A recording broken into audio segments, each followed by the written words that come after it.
Hello everyone, welcome to Need Voya channel and I hope you have enjoyed your Diwali vacation. So guys, आज हम fourth part पढ़ने वाले हैं neural control coordination chapter का। हम already NCERT decode कर रहे थे, right guys? So let me start with this topic जो आपका लास्ट पार्ट है। So we are going to discuss about the sensory organs today. तो देखते हैं एनसीईआरटी में इन सेंसरी ऑर्गन्स के बारे में क्या लिखा हुआ है। हालांकि ये वाला जो टॉपिक है, this topic has been new, जो आपका न्यू सिलेबस है उसके अकॉर्डिंग आपके बोर्ड एग्जामिनेशंस के लिए नहीं है, but yes for NEET, for AIIMS which are merged now and JIPMER ये टॉपिक अभी भी है, right? So let's talk about that and we are going to start with ears today. So before I start, let me welcome you all to Neat Voya channel, guys. I am Swagata Mukherjee and I have more than 5 years of teaching experience. Guys, आपको पता है कि मेरी plus courses एक और बार launch हो चुकी है, राइट? जो कि 7 नवंबर से शुरू हुआ है और मेरे अकेले का नहीं, the entire educator team of NEET वॉया चैनल, जितने भी एजुकेटर्स हैं नीट वॉया चैनल के, सबका एक साथ मिला के बंडल कोर्स है and all the subject teachers will be teaching you zoology, botany, physics and obviously chemistry. So zoology का मैं आपको बता सकती हूँ कि मेरी टाइमिंग है at around 6 PM guys and I am teaching human physiology. पूरा ह्यूमन फिजियोलॉजी के जितने भी 8 चैप्टर्स हैं, ये सारे चैप्टर्स मैं यहाँ पे डिस्कस करने वाली हूँ. I will be teaching in details with hand written notes and diagrams and yes most frequently asked questions भी आपको मैं देने वाली हूँ. यस, जैसे ही ये फिनिश हो जाता है बच्चों, I think with in a span of 2.5 months और may be less than that, सारे 8 चैप्टर्स फिनिश हो जाएंगे. Then I start with another more weighted chapter, that is biotechnology, right? And obviously बाकी के चैप्टर्स भी हम नीट 2021 के पहले कर देंगे. So if you want to join the plus courses you need to purchase the plus subscription plan. अगर आपके पास प्लस सब्सक्रिप्शन प्लान नहीं है, no worries, you can join our special classes. So guys, हम स्पेशल क्लासेस भी लेते हैं जो एब्सोल्युटली फ्री ऑफ कॉस्ट है. एंड येस, जो आपकी प्लस कोर्सेस होती है, for that you need to purchase the subscription. दोनों क्लासेस आपकी लाइव क्लासेस होती है जैसे यूट्यूब में है, but there you can interact better with the educator. You can also participate in many live polls, right? वहाँ पे लाइव पोल्स में कैसा होता है कि आपका एक कॉम्पिटिटिव माहौल होता है वहाँ पे, because you all are appearing for a competitive examination, you are preparing for that. तो आपको पता चलता रहता है कि आप जो प्रिपरेशन कर रहे हो क्या वो सही दिशा में जा रहा है. You can keep a track of it. And yes, you can obviously attend many test series और टेस्ट एनालिसिस भी आपको करके मिल जाएगा. And yes, you can also join our live doubt clearing sessions, right? So guys, इसके लिए आपको करना कि आपको सबसे पहले अनअकैडमी लर्निंग ऐप इंस्टॉल करना पड़ेगा. इंस्टॉल करने के बाद you can click on nothing but plus, और आप स्पेशल क्लासेस जो कि फ्री ऑफ कॉस्ट है उसमें भी आ सकते हो. You can see, you can watch what exactly how we teach, what is the quality of teaching there, how are we suppose to utilize the app के features क्या क्या है, लाइव पोस्ट पे कैसे पार्टिसिपेट करते हैं, like live quiz only. And yes, then you can click on NEET UG if you decide to buy a plus subscription. Then get subscription button पे click कीजिए and you can buy the subscription of 6 month, 1 year या 24 months. जो total amount है बच्चों, वो total amount में से आप 10% डिस्काउंट भी आपको मिल जाएगा अगर आप कोड यूटिलाइज कर रहे हैं. ये वाला कोड अगर आप एंटर करोगे, that is my name SWAGATA Swagata, तो आपको बिल्कुल मिल जाएगा 10% off. Right guys, you can also join our Telegram group जिसका आपको लिंक मिल जाएगा डिस्क्रिप्शन बॉक्स में, ताकि आपको नोटिफिकेशंस मिलती रहे हर एक क्लासेस की, कौन सा क्लास कितने बजे हो रहा है, कौन सा एजुकेटर आ रहा है, राइट? क्या टॉपिक पढ़ाया जा रहा है and so on. So without any further delay, let's start with our biology, the chapter neural control and coordination reading. I'm going to decode NCERT here. हमने ऑलरेडी 3 लेक्चर्स कर लिए हैं. इसके maximum part of this chapter has been done, only 5-10% is remaining जो आज हम यहाँ पे करने वाले हैं. सो गाइज, जो चीज़ बची हुई थी that was nothing but the sensory organs. आज हम बात करने वाले हैं सेंसरी ऑर्गन्स, राइट? जितने भी सेंसरी ऑर्गन्स है, हम इसको सेंसरी क्यों बोलते हैं, हम इनको मोटर्स क्यों नहीं बोलते हैं? सेंसरी का मतलब एक सिंपल मतलब होता है. Sensory means when they are carrying stimuli. कोई एक ऑर्गन जब स्टिम्यूली को कैरी करते हुए लेके जा रहा है आपके सेंट्रल नर्वस सिस्टम में, तब हम उसको बोलते हैं सेंसरी ऑर्गन. तो कुछ नाम देख लेते हैं ऐसे सेंसरी ऑर्गन के का जो ये स्टिम्युली को बॉडी से सीएनएस में लेके जा रहा है। सीएनएस से बॉडी में नहीं ला रहा है। अगर सीएनएस से बॉडी में लाया तो हम उसको मोटर ऑर्गन्स बोलेंगे, सेंसरी नहीं बोलेंगे। जैसे हाथ पैर आपके मोटर ऑर्गन्स हैं, these are your motor organs. यहाँ से सिग्नल आ रहा है स्केलेटल मसल में, तब जाके आप इसको मूव कर रहे हो, it's a motor organ. Sensory कौन सी है? आईज। आपने जो देखा वो आपके बॉडी से, मतलब eyes is a part of your body, वो बॉडी से कहाँ पे जा रहा है? ब्रेन में जा रहा है, सीएनएस में जा रहा है, so that is sensory. Years, आपने कुछ सुना, साउंड वाइब्रेशन, बॉडी से कहाँ जा रहा है? ब्रेन में जा रहा है, ब्रेन समझ रहा है कि किस तरह की आवाज है, क्या बोली गई है। That's why they are named as sensory organ. So sensory reception and processing के लिए हम mainly दो organ पढ़ते हैं, लेकिन there are many others. Olfactory, आपने कुछ smell किया, olfaction किया, वो भी जाएगा brain में कि कैसा smell है, right? फिर आपकी skin, किसी ने touch किया, है ना, कैसा touch है, like you know it's heat, thermal है, मतलब ज़्यादा cold है, या पेन, कुछ पेनफुल है, ये भी सेंसरी ऑर्गन डिटेक्ट करेगा, है ना। टेस्ट, टेस्ट भी आपने लिया, कैसा टेस्ट है, अच्छा है, बुरा है, मीठा है, खट्टा है, सार है, वो भी पता चलेगा, right. So have you ever thought how do you feel the climatic changes in the environment? How do you see an object and its colour? How do you hear a sound? So the sensory organs detect all types of changes in the environment and send appropriate signal to the CNS. यही चीज यहाँ simple way में लिखा हुआ है, body to CNS, right? यहाँ पे हमने जब stimuli के बारे में लिखा है, so from the body it is carried to the CNS. Correct? Now let's move on. और आगे क्या लिखा हुआ है? So CNS में हो क्या रहा है? Where all the inputs, मतलब जो भी स्टिम्यूली आपने लाके डाली है वहाँ पे, आर प्रोसेस्ड, समझा जाता है कि क्या है, एनालाइज किया जाता है, और फिर कुछ ना कुछ सिग्नल भेजते हैं वाया मोटर। जैसे आपने कुछ सुना, सुनने के बाद किसी ने आपको पीछे से बुलाया, तो आप क्या करते हो? हाँ बोल, ऐसे ही करते हो, आप ऐसे घूमते हो। तो ये क्या हुआ? घूमना इस मोटर एक्टिविटी, आपने अपनी स्केलेटल मसल को घुमाया, सो ये आपने कुछ एक्टिविटी भी शो की। Correct? So signals are then sent to different parts or centers of the brain, and this is how you sense changes in the environment. So in this section we are going to discuss about two of the most important sensory organ. One is the structure and functioning of eye, जो हम आगे करने वाले हैं, sensory organ for vision, and ear, which is a sensory organ for hearing. So let's start with ear. ठीक है, right. So since अभी अभी दिवाली गुजरी है ना, बहुत पेन हो रहा होगा, इतने सारे पटाखों का आवाज़ सुन के, इतनी ज़्यादा शोर शराबा होता है, राइट। थोड़ा बहुत दर्द हुआ होगा, क्यों होता है? डिसोरिएंटेड हम क्यों फील करते हैं, क्या रीज़न है? चलो पढ़ते हैं ना। ईयर, ईयर के यूजुअली 3 पार्ट्स हैं, बट सबसे पहले बता दूं कि दिस इज एक्चुअली अ फोनो रिसेप्टर। ये फोनो रिसेप्टर है, मतलब साउंड को डिटेक्ट करता है। क्या ये सिर्फ अकेले साउंड को ही डिटेक्ट करेगा? नहीं, ये दो काम करता है। एक फोनो रिसेप्टर तो है ही, plus is also maintain body equilibrium. It also maintain your body equilibrium. So body equilibrium मतलब body balance को कैसे maintain कर रहा है? कौन सा part of your ear is maintaining the body equilibrium? Let's talk about that. So as I said, the ear performs 2 sensory functions: hearing and maintenance of the balance, right? Anatomically, the ear can be divided into 3 major sections: outer ear, middle ear and inner ear.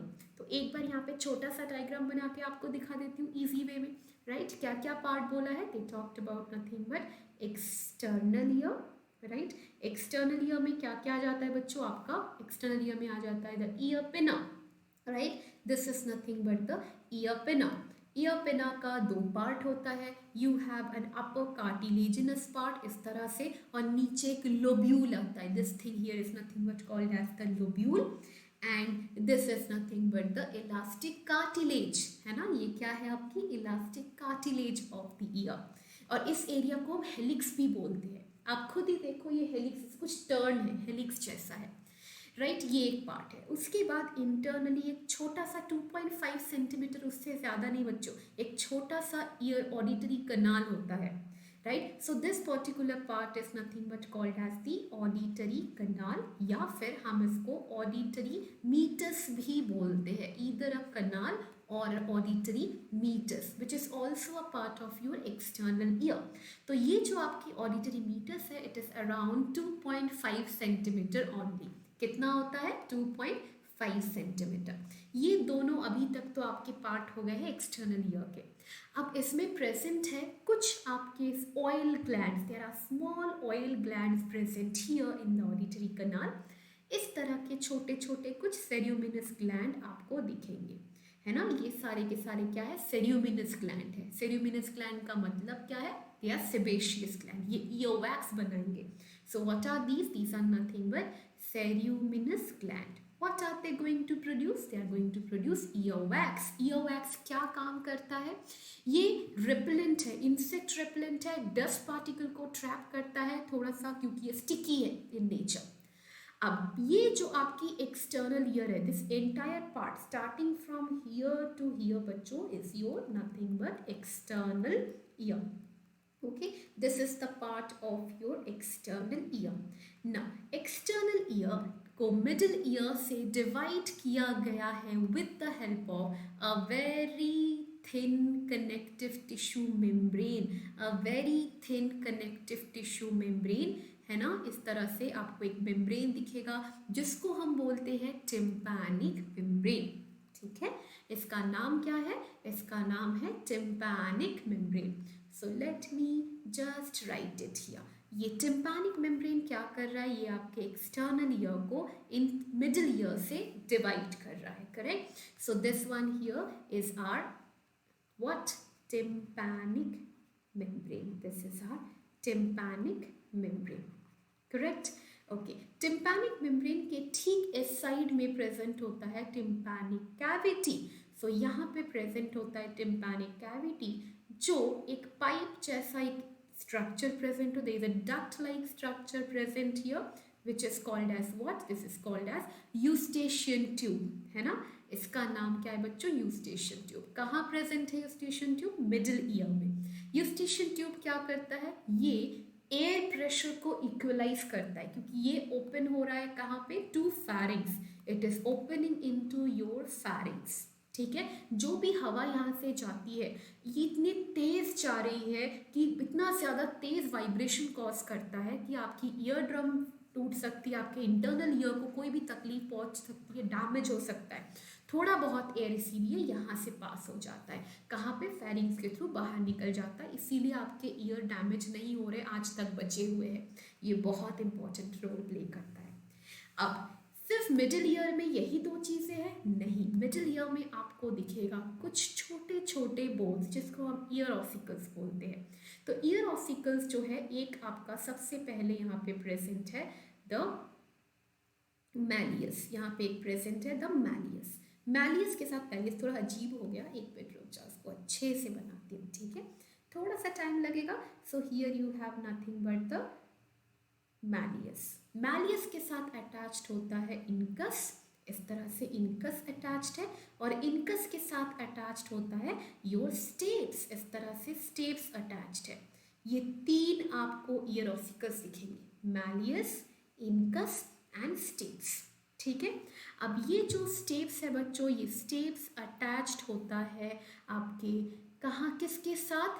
Cochlea. So it is attached to the, just give me a moment guys, एक minute थोड़ा सा time दे दीजिए मुझे, ठीक है। Let me continue with the same thing, right. So this thing here is attached to the cochlea here, ठीक है, इस तरह से वो कॉक्लिया से अटैच्ड है।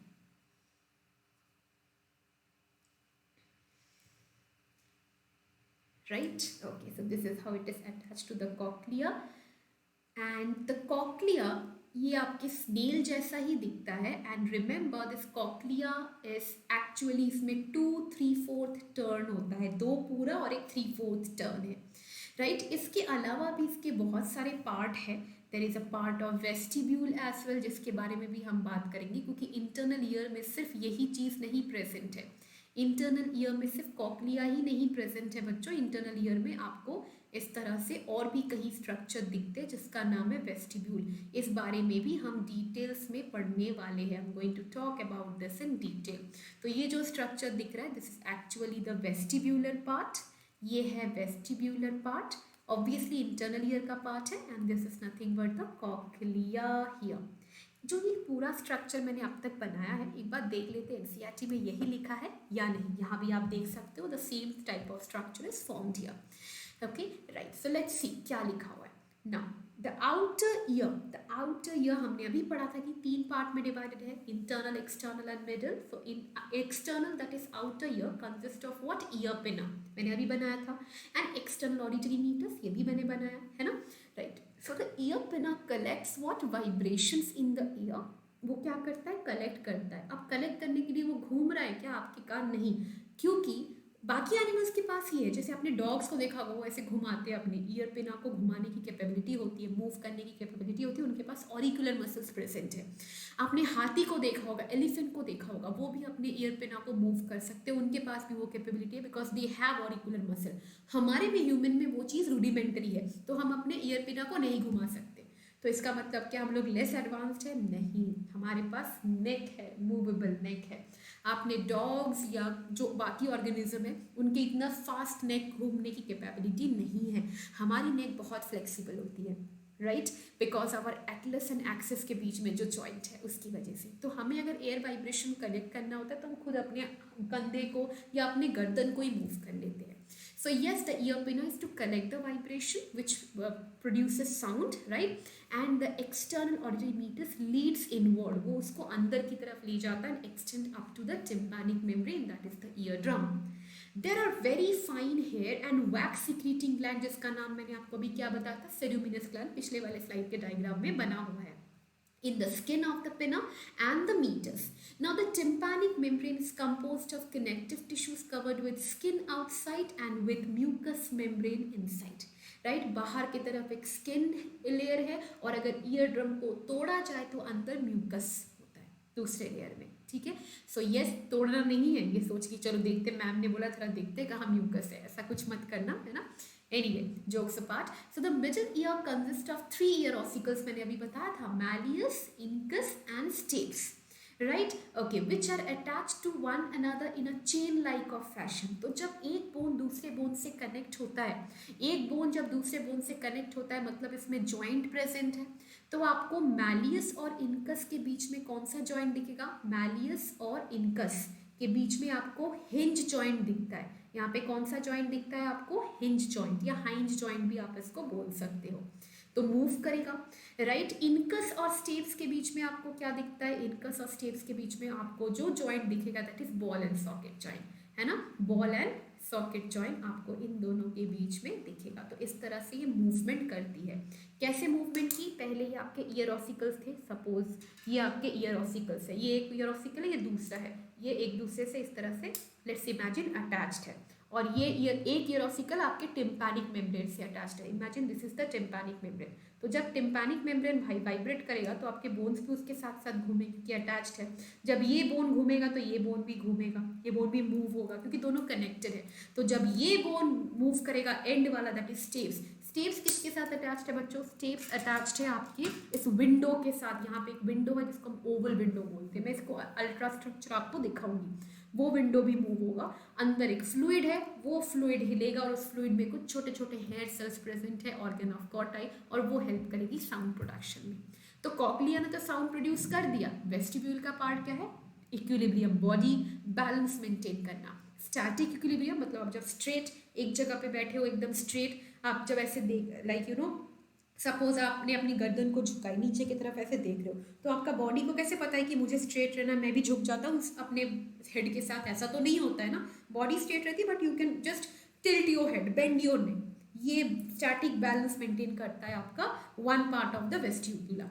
एक और पार्ट है वेस्टिब्यूला जो रोटेशनल, जब आप घूम रहे हो या मूव कर रहे हो या है ना कोई भी रोटेशनल मूवमेंट कर रहे हो, तब आपने जब ऐसे मुंडी घुमाई तो आपकी बॉडी क्यों नहीं घूम गई, सिर्फ मुंडी कैसे घूमी आपकी, है ना, हेड कैसे घूमा, तो that is obviously dynamic rotation.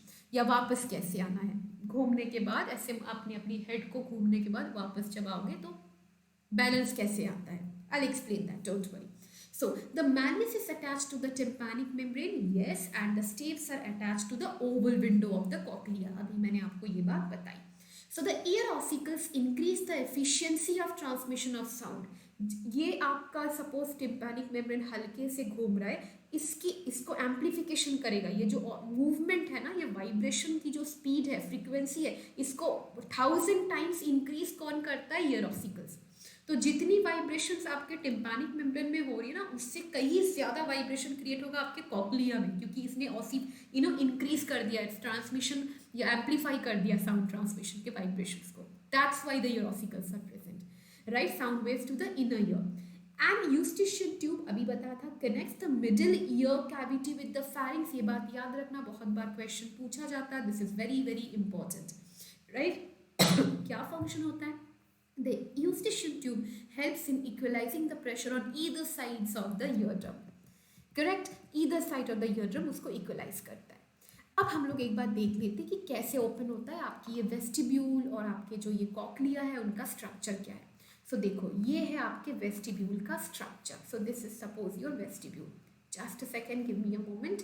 Okay, vestibule में कुछ पार्ट्स होता है बच्चों, है ना? उतना डिटेल्स में आपके एनसीईआरटी में नहीं दिया हुआ है, बट आई फील थोड़ा सा मुझे बताना चाहिए, वरना ना ये चीज़ के बारे में क्वेश्चन पूछते हैं वो नीट में। मैंने हालांकि ये डिटेल स्टडी कराई थी प्लस में, सो if you want you can still watch the video, अभी भी अवेलेबल होगा वो आपको रिकॉर्ड सेक्शन, बट थोड़ा सा एक बार एक ब्रीफ इंट्रोडक्शन मैं आपको यहाँ पे दे देती हूँ।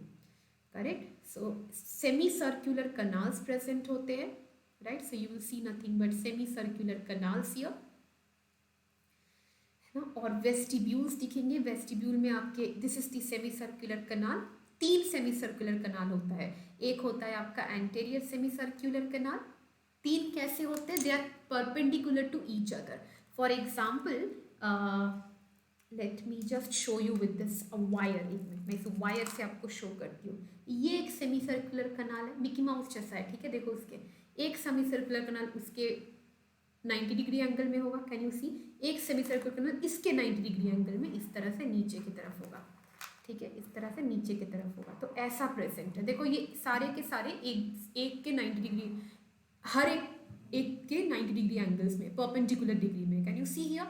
ये वाला इसके 90 डिग्री एंगल में है, एंड ये एंटेरियर है ऊपर, नीचे वाला पोस्टेरियर है, और ये साइड वाला क्या है? लैटरल है। So each of them are at 90 degree angle to each other, correct? So ये एंटीरियर सेमी सर्कुलर कनाल है यहाँ पे, as you can see here, semi circular canal, right? This is nothing but the posterior semi circular canal, correct? Semi circular canal, and here you can see is nothing but the lateral semicircular canal. Lateral semicircular canal. Okay, 3 सेमीसर्कुलर कनाल हो गया। सारे सेमीसर्कुलर कनाल को इसने connect करके रखा हुआ है। Can you see here? इसका नाम क्या है बच्चों? इसका नाम है क्रस कम्यून। इसका नाम है क्रस कम्यून, ठीक है? सेमी सर्कुलर कनाल ओपन होता है एक सैक लाइक स्ट्रक्चर में, और जब ये इसमें ओपन हो रहा है, यहाँ पे आपको छोटा छोटा इस तरह से फ्लफी या सैक लाइक स्ट्रक्चर दिख रहा है ना? ये सारे के सारे थोड़े से स्वेल अप हो गए हैं। इस एरिया को हम क्या बोलते हैं? We call it as nothing but your cristae ampullaris. Why do we call it as cristae ampullaris? Obviously ampulla like है, थोड़ा स्वेलअप हो गया है, प्लस इसके अंदर क्रिस्टे प्रेजेंट होता है। ये क्रिस्टे ही तो मेन है जो आपकी डायनामिक मूवमेंट, डायनामिक इक्विलिब्रियम को मेंटेन करता है। These are bunch of sensory cells. ये क्या है? This is nothing but cristae. कितना होता है cristae? Crista are 3 in number, क्योंकि 3 सेमी सर्कुलर कनाल 3 होगा। इसका फंक्शन क्या होता है? It regulates dynamic equilibrium. Dynamic मतलब रोटेशनल जो आपके होते हैं, डायनामिक इक्विलिब्रियम, रोटेशनल इक्विलिब्रियम, ठीक है? राइट। दूसरा पार्ट ऑफ वेस्टिब्यूल इज ये बड़ा सा सैक जो आपको दिखा। इस सैक को हम क्या बोलते हैं? We call it as utricle. This is utricle. Utricle के ठीक नीचे एक और सैक होता है जिसका नाम है व्हाट? सैक्यूल। ये है सैक्यूल। यूट्रिकल एंड सैक्यूल के काम क्या है? यूट्रिकल और सैक्यूल के अंदर भी कुछ सेंसरी सेल्स इस तरह से प्रेजेंट होते हैं, और ये क्या करते हैं? ये मेंटेन करते हैं आपकी स्टैटिक इक्विलिब्रियम को। तो ये क्या है? मैक्यूला। यही तो मेन है, मैक्यूला और क्रिस्टा। कितने मैक्यूला होंगे? 2 होंगे, क्योंकि एक यूट्रिकल एक सैक्यूला में एक एक है। इसका फंक्शन क्या होता है? इट रेगुलेट्स और मेंटेन्स योर स्टैटिक इक्विलिब्रियम, है ना? मोशनलेस जो होता है, स्टैटिक इक्विलिब्रियम, करेक्ट? अब यूट्रिकल सैक्यूल को कनेक्ट किया हुआ है इस डक्ट ने, जिसको हम लोग बोलते हैं यूट्रिक्यूलोसैक्यूलर डक्ट। इसका नाम है यूट्रिक्यूलोसैक्यूलर डक्ट। अब ये ओपन होते हैं into nothing but your cochlea, जो इस तरह से कॉइल्ड है ना, इस तरह से आपको कॉइल्ड कॉक्लिया मिल जाएगा। बट कॉक्लिया में ओपन होने से पहले यहाँ पे प्रेजेंट है एक और डक्ट लाइक स्ट्रक्चर, इस तरह से एक सैक है जिसको हम लोग बोलते हैं सैकस एंडोलिम्फेटिकस। ये सैकस एंडोलिम्फेटिकस क्या करता है, यही बनाता है एंडोलिम्फ। इसके अंदर एंडोलिम्फ प्रेजेंट है आपके वेस्टिबुलर कॉक्लिया के अंदर, राइट। यही एंडोलिम्फ अगर प्रेजेंट नहीं है तो वाइब्रेशन कॉज नहीं होगा। ये देखो आपके ईयर यहाँ से एयर वाइब्रेशन आया, एयर वाइब्रेशन आने के बाद वो आपके टिम्पैनिक मेम्ब्रेन को वाइब्रेट किया, जिसकी वजह से आपकी वो वाइब्रेशन और एम्पलीफाई होके कहाँ कैरी हुई, वाया ऑसिकल्स आपके स्टेप्स में। स्टेप मूव किया तो स्टेप किसके साथ अटैच्ड है, कॉक्लिया, कॉक्लिया को मूव कर रहा है। कॉक्लिया के अंदर क्या है, ये फ्लूइड प्रेजेंट है एंडोलिम्फ। एंडोलिम्फ भी स्ट्रीम, नदी में अचानक से स्ट्रीमिंग होना शुरू हो गई, वेव्स आना शुरू हो गए, इसीलिए होता है। तो एंडोलिम्फ होना जरूरी है, तो यही बनाता है एंडोलिम्फ को, इस तरह से प्रोड्यूस करेगा। यहाँ पे एक डक्ट है जिसने ज्वाइन किया हुआ है, दैट इज सैकस एंडोलिम्फेटिकस को we call it as ductus endolymphaticus. और जो डक्ट यहाँ पे ओपन होके कॉक्लिया में एंटर हो रहा है, this particular duct here is called as ductus reuniens. इसका नाम है reuniens. And here you see nothing but the cochlea. यहाँ पे आपको क्या दिख गया, कॉक्लिया। कॉक्लिया के कितने टर्न है, 2 3 4 टर्न। मैंने अभी आपको बताया था किसमें, ह्यूमन में आपको पूरा कंप्लीट 2 टर्न और एक 3/4 टर्न दिखेगा। So how much turn do you see, 2 3/4 turn in human. इस टर्न को मेंटेन भी करके रखना पड़ता है बाय लिगामेंट। तो आपको इस तरह से कुछ लिगामेंट दिखेंगे, वो लिगामेंट इस कॉइलिंग को मेंटेन करके रखते हैं, correct. So this is about the entire internal ear का स्ट्रक्चर, ठीक है। अब मैंने आपको बताया था कि ये जो अभी आपका कॉक्लिया है, this cochlea here is nothing but there is a fluid filled inner ear called labyrinth, consist of 2 part. तो ये जो मैंने अभी डायग्राम बनाया बच्चों, ये लैब्रिंथ है। लैब्रिंथ मतलब एक मेज जैसा एरिया, एक कॉइल्ड एरिया, राइट। सो ये एक लैब्रिंथ है, तो 2 पार्ट होता है, एक मेम्ब्रेनस लैब्रिंथ जो आपको यहाँ दिख रहा है, और इसके ही आसपास में एक बोनी लैब्रिंथ है। क्योंकि ये मेम्ब्रेन है, सॉफ्ट है, इसको प्रोटेक्ट करने के लिए एक बोनी लैब्रिंथ की भी जरूरत है। So this is the bony labyrinth here. यहाँ पे आपको बोनी लैब्रिंथ दिख जाएगा, इस एरिया ऐसे जस्ट इसी के शेप में होता है। इट्स जस्ट लाइक कि एक स्नेल अपने शेल के अंदर बैठा हुआ है, एक स्नेल अपने शेल के अंदर बैठा हुआ है, right. So here you can see the bony labyrinth and the membranous labyrinth. Membranous labyrinth पूरा डायग्राम बनाया मैंने, और उसके साइड में उसी शेप का बोनी लैब्रिंथ है। The bony labyrinth is a series of channel. Inside these channel lies the membranous labyrinth. ठीक है, उसके अंदर प्रेजेंट है, जो डायग्राम में मैंने दिखाया। And this is surrounded by a fluid which is called as perilymph. तो बोनी, आपके बोनी लैब्रिंथ में यहाँ पे क्या प्रेजेंट है, यहाँ पे प्रेजेंट है पेरिलिम्फ, अंदर क्या प्रेजेंट है, एंडोलिम्फ, ठीक है, यहाँ पे प्रेजेंट है endolymph. So the membranous labyrinth is filled with endolymph, समझ में आया। पेरिलिम्फ बाहर होता है, एंडोलिम्फ अंदर होता है, सिंपल सा डिफरेंस है मोस्टली पेरिलिम्फ और एंडोलिम्फ में।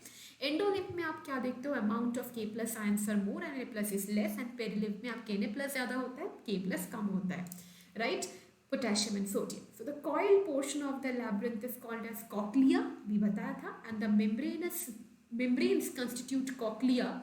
The Reisner's and Basilar divide the surrounding perilymph-filled body labyrinth into an upper scala vestibuli and a lower scala tympani. क्या बताया है, लेट्स सी दैट डायग्राम। ये आपकी NCERT का है, लेकिन मैं आपको एक इजी वे में डायग्राम बताती हूँ। अभी आपने जो कॉक्लिया देखा, कॉइल्ड कॉक्लिया था, उसको थोड़ा अनकॉइल करके देखते हैं। This was your coiled cochlea, right. तो हमने क्या किया, इस कॉइल्ड कॉक्लिया को थोड़ा सा अनकॉइल कर लिया इस तरह से, राइट। तो this is the membranous labyrinth. अब बोनी लैब्रिंथ भी इसके आसपास है बच्चों, इस तरह से बोनी लैब्रिंथ भी इसके आसपास है, करेक्ट। तो इस तरह से 3 पार्ट में कॉक्लिया को डिवाइड किया हुआ है। बोनी लैब्रिंथ भी इस तरह से कॉइल्ड ही था कॉक्लिया के आसपास। यहाँ पे ओपन हो रहा था आपका, यहाँ पे प्रेजेंट है आपका ओवल विंडो। यहाँ क्या ओपन हो रहा था, your step, somewhere here the step was opening. Let me draw the step here, correct. यहाँ पे this is suppose your steps, है ना। स्टेप्स कहाँ ओपन हो रहा है, this is nothing but the oval window, fenestra ovalis हम इसको बोलते हैं, we call it as fenestra ovalis. और यहाँ पे प्रेजेंट है योर राउंड विंडो, ठीक है, this is nothing but the fenestra रोटंडस, ये है आपका फेनेस्ट्रा रोटंडस। ओके, यहाँ पे क्या ओपन हो रहा है, यहाँ पे आपके कोई बोन्स नहीं ओपन हो रहा है, यहाँ से जो आपकी वाइब्रेशन आई है, ये वाइब्रेशन इस तरह से मूव होते हुए, है ना, इधर से पास आउट हो जाती है back into the middle ear cavity, आपके मिडल ईयर कैविटी में बाहर चले जाते हैं। यहाँ पे क्या प्रेजेंट है, this is where somewhere the saccule was opening, यहाँ पे सैक्यूल ओपन हो रहा था, ये देखो इस एरिया में क्या ओपन हो रहा है, सैक्यूल ओपन हो रहा है, तो इस डक्ट को हम क्या बोलते हैं, डक्टस रियूनियन, करेक्ट, जो आपके कॉक्लिया का पार्ट है। तो कॉक्लिया का ये 3 चेम्बर है बच्चों, एक बीच में जो आपको दिख रहा है, this is nothing but the Scala media, ये है स्केला मीडिया, और स्केला मीडिया को ऊपर वाले चेम्बर से सेपरेट किया है यहाँ के एक मेम्ब्रेन ने, यहाँ पे एक मेम्ब्रेन प्रेजेंट है बच्चों इस तरह से, इस मेम्ब्रेन को हम बोलते हैं रीजनर्स मेम्ब्रेन, जिसने सेपरेट किया है, पहले लिख लेती हूँ, this one here is called as the Reissner's membrane, correct, ये है रीजनर्स मेम्ब्रेन। रीजनर मेम्ब्रेन ने सेपरेट किया है स्केला मीडिया को, किससे, स्केला मीडिया को स्केला टिम्पैनी से, right, this is nothing but scala tympani, okay, ऊपर वाला है स्केला टिम्पैनी, करेक्ट, आपको दिखता है, sorry scala vestibuli, I am so sorry, into scala vestibuli, I am really sorry for that, गलती से लिख दिया था। Okay, just a second, give me a moment here, so this is your scala vestibuli, ऊपर वाला, जिसको Scala media से separate किसने किया है, रीजनल मेम्ब्रेन ने। उसी तरह से नीचे एक और लेयर होता है जिसने स्केला मीडिया को नीचे वाले स्ट्रक्चर से सेपरेट किया है, and this membrane here is called as basilar membrane, इसका नाम क्या है, बैसिलार मेम्ब्रेन, ठीक है, बैसिलार मेम्ब्रेन ने सेपरेट किया है आपके स्केला मीडिया को, किससे, स्केला टिम्पैनी से। तो ये वाला जो एरिया है, this is nothing but Scala या स्काला टिम्पैनी भी हम इसको बोल सकते हैं, करेक्ट।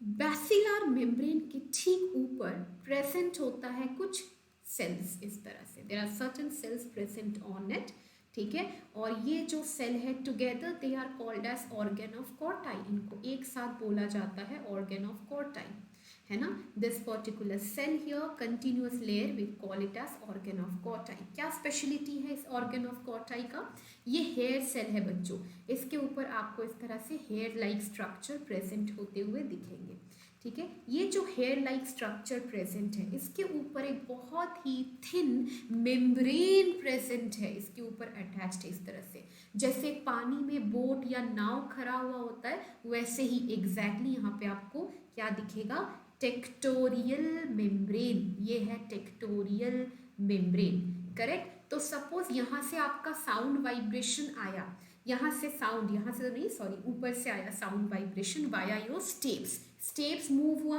तो यहाँ पे क्या प्रेजेंट है आपके स्केला वेस्टिब्यूलाई में और स्केला टिम्पैनी में, पेरिलिम्फ, यहाँ पेरिलिम्फ है, यहाँ भी पेरिलिम्फ है, लेकिन अंदर क्या पे, यहाँ पे क्या है, एंडोलिम्फ। तो पेरिलिम्फ में वाइब्रेशन कॉज होते हुए मूव हो रहा है, नीचे भी आएगा, तो जब ये पूरा रीजनल मेम्ब्रेन को हिलाएगा, ऊपर वाला वाइब्रेशन, कुछ वाइब्रेशन यहाँ पास होगा रीजनल मेम्ब्रेन में, यहाँ से कुछ वाइब्रेशन बैसिलर मेम्ब्रेन में पास होगा, तो जब बैसिलर मेम्ब्रेन मूव होगा तो फिर क्या होगा, आपकी हेयर सेल्स भी थोड़ी मूव होगी, एंडोलिम्फ मूव होएगा, तो टेक्टोरियल मेम्ब्रेन इस तरह से हेयर सेल से अटैच्ड है।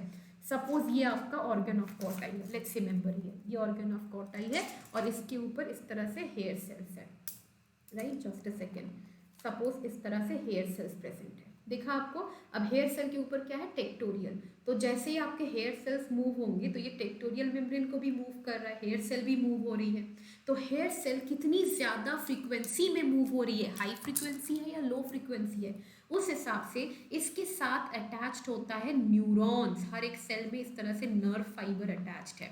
कौन से नर्व फाइबर है ये, आपके ऑडिटरी नर्व फाइबर, करेक्ट, इस तरह से आपके ऑडिटरी नर्व फाइबर अटैच्ड है, तो नर्व फाइबर उसको डिटेक्ट करेगा और कहाँ लेके जाएगा, आपके ऑडिटरी एरिया में जो आपके temporal lobe of the brain में प्रेजेंट है, करेक्ट, तो इस तरह से लेके जाता है। हाई फ्रीक्वेंसी साउंड अगर है, if you are observing a very very high frequency sound, यहाँ मैं छोटा सा लिख देती हूँ, वो base of the cochlea detect करती है, high frequency sound wave, high frequency sound wave जो है it is usually detected by, let me write it here, detected, दूसरे कलर से लिखती हूँ, detected by the base of the cochlea. Correct, base of the cochlea मतलब क्या, ये वाला पार्ट। ओके, और एपेक्स क्या करता है, एपेक्स लो फ्रीक्वेंसी साउंड, यहाँ पे भी फिर से छोटा सा लिख देती हूँ, apex detects low frequency sound wave. ठीक है, यही चीज लिखी हुई थी। Let's see here, so the space within cochlea called as scala media is filled with endolymph, अभी मैंने बताया। At the base of the cochlea the scala vestibuli ends at oval window, ये भी डायग्राम में बना के दिखाया मैंने, with while the scala tympani terminates at the round window fenestra रोटंडस which open into the middle year. यही चीज मैंने अभी आपको डायग्राम बना के दिखाया था। Now, organ of Corti के बारे में क्या बताया? The organ of Corti is a structure which located on the basilar membrane which contains hair cells that act as auditory receptors. Correct? So the hair cells are present in rows on internal side of the organ of Corti, right? ऊपर वाले side पे, internal side पे. The basal end of the hair cell is in close contact with an afferent nerve fiber. कौन सा nerve fiber? अभी blue color के diagram color से मैंने show किया था. Auditory nerve fiber. A large number of processes called stereocilia are projected from the apical part of each hair above the rows of hairs. There is a thin elastic membrane present here called as tectorial membrane. The inner ear also contains a complex system called as vestibular apparatus. उसका भी अभी मैंने diagram थोड़ी वो Mickey mouse वाला diagram जो बनाया आपको अभी समझाया था. Located above the cochlea. The vestibular apparatus is composed of 3 semicircular canals and the otolith, है ना, जो मैक्यूला में प्रेजेंट है. So macula sensory part saccule utricle में लोकेटेड है. 2 मैक्यूला है, 3 क्रिस्टे है. Each semicircular canal lies in different planes at right angle to each other. क्या बताया था मैंने अभी, तार से क्या समझाया था, ये एंटेरियर, ये है लैटरल, है ना, राइट एंगल हुआ, और एक नीचे होगा आपका पोस्टेरियर. तो ये इसका राइट एंगल है, ये इसका राइट एंगल है. Correct, right angle to each other, right. So, right, the membranous canals are suspended in the perilymph of the body canal and the base of the canal is swollen and is called ampulla cristae. मैंने बोला था ना cristae ampullaris, which contains projecting ridge called cristae ampullaris which has hair cells. The saccula nutricle contain a projecting ridge called macula. Okay, the cristae and macula are the specific receptor of the vestibular apparatus responsible for the maintenance of balance of the body and the posture of the body. Correct, किस तरह से वो control करता है वो चीज़ भी लिखी हुई है. अब मैकेनिज्म ऑफ हियरिंग जो मैंने अभी आपको समझाया कि किस तरह से एक्सटर्नल ऑडिटरी कैनाल से आया, राइट, क्या आया, sound wave. Let's see here, the external ear receives sound wave and directs them to the ear drum. Eardrum vibrates in response to the sound waves and these vibrations are transmitted through ear ossicles, that is malleus, incus and stapes, to the oval window. Correct, the vibrations are passed through the oval window. Same अभी diagram में explain किया, वही चीज लिखी हुई है नीचे. Right, oval window on to the fluid of the cochlea where they generate waves in the limbs, right, and वही perilymph. The waves in the lymph induce a ripple in the basilar membrane, right, and these movements of basilar membrane bend the hair cells, move करेगा hair cell को, तो tectorial भी move करेगा उसके साथ साथ, उसी के ऊपर तो attached है, pressing them against the tectorial membrane. As a result, nerve impulse is generated in the associated afferent neuron, auditory neuron. ठीक है, these impulses are transmitted by the afferent fiber via auditory nerves to the auditory cortex of the brain. afferent मतलब क्या होता है, sensory, वो आपके body से स्टिम्युली को लेके जा रहा है सीएनएस में, तभी तो ये सेंसरी ऑर्गन है. And the impulse analysed and the sound wave is recognised in the cortex of the brain. कहाँ पे होता है auditory cortex, auditory area, temporal part में. Right, so this is about your ear and ear structure. Right, next class में हम obviously eyes के बारे में भी पढ़ लेंगे इन डिटेल्स. अगर आपको और डिटेल्स में पढ़ना है विद बेट और यू नो कुछ थोड़ा सा डेप्थ में भी मैंने इसको पढ़ाया हुआ है, नीट लेवल का या एम्स लेवल का. This was just NCERT reading. So if you want you can obviously watch the previous plus course, आप देख सकते हो, वहाँ पे मैंने एक्सप्लेन किया हुआ है स्ट्रक्चर को. आगे भी मैं स्पेशल क्लास में भी करने वाली हूँ, that is free of cost, so don't worry.